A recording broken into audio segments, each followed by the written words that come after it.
Manchu Vishnu lead రోల్లో రూపొందుతున్న movie Kannappa. Director Mukesh Kumar Singh, ప్రీతి Mukundan heroine గా ఇంట్రొడ్యూస్ అవుతుంది. ఇప్పటికే షూటింగ్ పనులు కంప్లీట్ చేసుకున్న ఈ మూవీ జూన్ 27న వరల్డ్ వైడ్ గా గ్రాండ్ గా రిలీజ్ కానుంది. ఈ నేపథ్యంలో విష్ణు ప్రమోషన్ స్పీడ్ పెంచారు. తాజాగా ఎక్స్ వేదికగా కౌంట్ డౌన్ పోస్ట్ పెట్టారు. 28 రోజులు మాత్రమే మిగిలి ఉంది.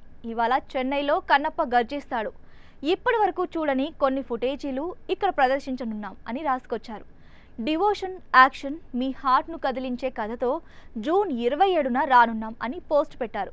రిలీజ్ డేట్ దగ్గర పడుతూ ఉండడంతో విష్ణు ప్రమోషన్స్ స్పీడ్ పెంచారు. ఇప్పటికే అమెరికాలో ప్రమోషన్స్ నిర్వహించిన ఆయన ఇప్పుడు ఇండియాలో వరుసగా ప్రచార కార్యక్రమాలు చేస్తున్నారు.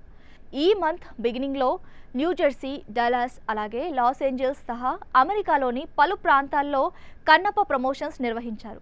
ఈ సినిమాలో కీలక సన్నివేశాలకు సంబంధించిన హార్డ్ డ్రైవ్ను అనుమతి లేకుండా బయటకు తీసుకెళ్లడం సర్వత్రా చర్చనీయాంశమైంది.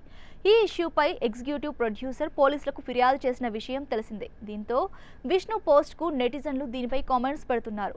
హార్డ్ డ్రైవ్ దొరికిందా అన్నా అని అడుగుతున్నారు. మోహన్ బాబు, శరత్ కుమార్, ముఖేష్ ఋషి, అలాగే రఘుబాబు, బ్రహ్మానందం తదితరులు కీ రోల్స్ చేస్తున్న ఈ మూవీలో ప్రభాస్, మోహన్ లాల్, అలాగే కాజల్, అక్షయ్ కుమార్ గెస్ట్ రోల్లో కనిపించనున్నారు. దాదాపు 100 కోట్ల భారీ బడ్జెట్తో ఈ మూవీని తీర్చిదిద్దారు.